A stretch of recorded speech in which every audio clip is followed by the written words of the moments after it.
بسم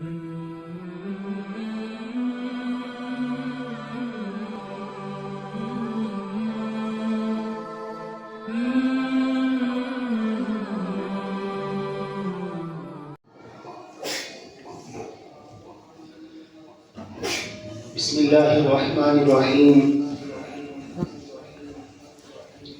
نحمده ونصلي ونسلم على رسوله الكريم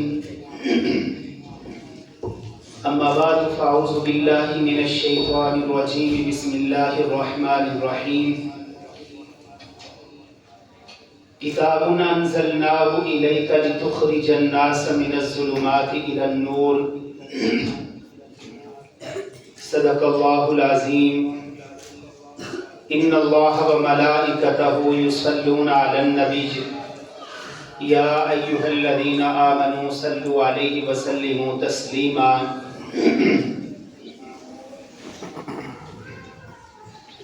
عزیزان محترم و مکرم، ہم سب حضرات ہر لحاظ سے خوش قسمت ہیں کہ اللہ رب العزت نے ہمیں ایمان کی دولت سے مالا مال فرمایا۔ سب کے الحمدللہ۔ دنیا میں بڑے بڑے لوگ آئے، بڑے بڑے نامور، بڑے بڑے حسب والے، نسب والے، بڑے بڑے بادشاہ، دنیا کے لحاظ سے مال بھی بہت زیادہ، ہر نعمت ان کے پاس موجود تھی۔ اگر نہیں تھی نعمت تو ایمان والی نعمت ان کے پاس نہ تھی، لیکن کوئی حسب نہ کام آیا، نہ نسب کام آیا، نہ دنیا کی دولت کام آئی،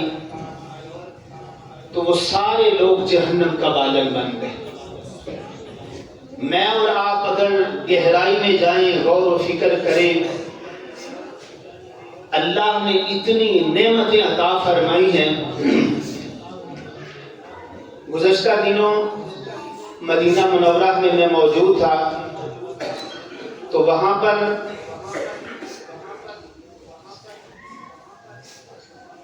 مدینہ منورہ میں اس منظر میں بڑا غور و فکر کیا کہ رسول اللہ صلی اللہ علیہ وسلم اور آپ کے صحابہ، کوئی صاف راستہ بھی نہیں تھا، کوئی چٹیل میدان بھی نہیں تھا، کوئی رزق کی فراوانیاں بھی نہ تھیں، دشواریاں ہی دشواریاں، غم ہی غم، پریشانیاں ہی پریشانیاں۔ لیکن کہاں سے مکہ مکرمہ سے نکلے، مدینہ طیبہ پہنچے، اور پھر حضرات صحابہ اکرام رضوان اللہ تعالی علیہم اجمعین غار ثور میں، یقین جانیے میں تو اوپر نہیں جا سکا، وہاں میں نے قریب سے جب دیکھا تو صدیق اکبر رضی اللہ تعالیٰ عنہ یاد آ گئے۔ میں نے کہا صدیق اکبر، آپ کے قدموں پہ ساری کائنات کی عزتیں قربان ہیں۔ صدیق اکبر رضی اللہ تعالیٰ عنہ، اللہ نے کتنی عزت سے نوازا کہ محمد کریم صلی اللہ علیہ وسلم کو اپنے کندھوں پہ اٹھا کے کتنی تکلیف کے ساتھ، کتنی مشقت کے ساتھ، کوئی صاف راستہ بھی نہیں ہے، اور رسول اللہ صلی اللہ علیہ وسلم کو منزل مقصود تک پہنچا دیتے۔ تو صحابہ کے حالات ایسے تھے کہ کھجور چوس کے روزہ رکھنا، کھجور چوس کے روزہ افطار کرنا، کوئی رزق کی فراوانیاں نہیں تھی، تنگی ہی تنگی تھی۔ آپ خود یہاں سے اسلام کی غربت کا اندازہ لگا لیں کہ محمد کریم صلی اللہ علیہ وسلم کے چچا سید الشہداء حضرت امیر حمزہ رضی اللہ تعالی عنہ، جب یہ اسلام کا نامور شیر نبی علیہ السلام کے چچا جان، جب ان کی شہادت ہوتی ہے تو اسلام کا یہ عظیم آدمی، نامور آدمی، قد آور آدمی جب ان کو کفن دیا جاتا ہے تو وہ چادر جو محمد کریم صلی اللہ علیہ وسلم کے پاس تھی، آپ نے اپنی چادر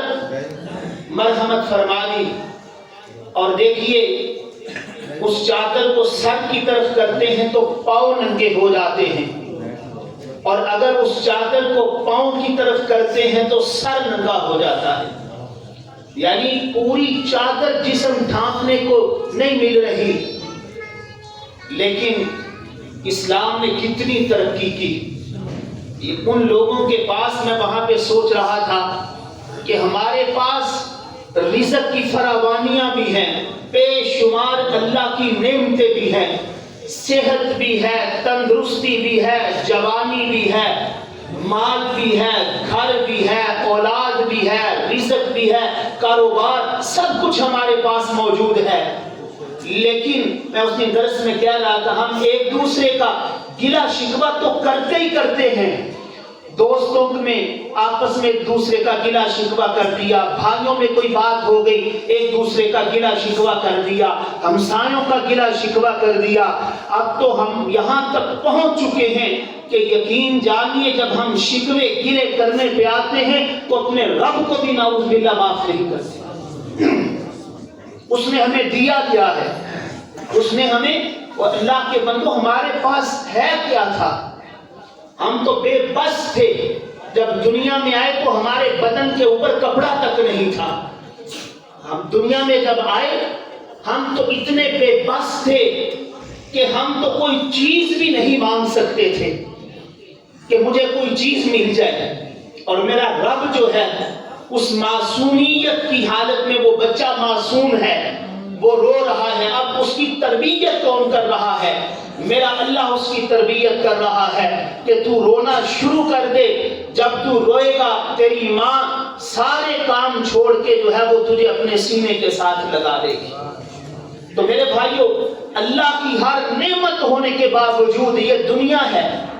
یہ دنیا ہے، یہاں پہ میرے بھائیوں رزق کی فراوانیاں بھی ہیں، رزق کی تنگیاں بھی ہیں، لیکن یقین جانیے جتنی بھی رزق کی تنگی ہو، آپ حضرات بیٹھے ہیں، کوئی بندہ یہ نہیں کہہ سکتا کہ میں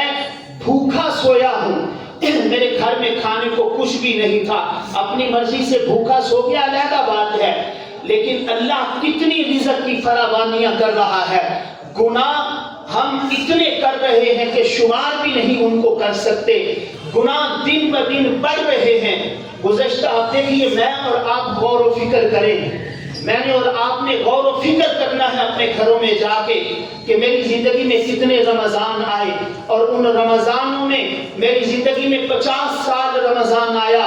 50 دفعہ آیا، 30 دفعہ آیا، لیکن میں نے اپنی زندگی کو تبدیل نہ کیا۔ تو میرے بھائیوں، اللہ نے سب سے بہترین نعمتیں ہمیں عطا فرمائی۔ یہ چھوٹی نعمت ہے، امام الانبیاء جناب محمد رسول اللہ صلی اللہ علیہ وسلم جیسی عظیم المرتبت نعمت جو ہے اللہ رب العزت نے ہمیں عطا فرمائی،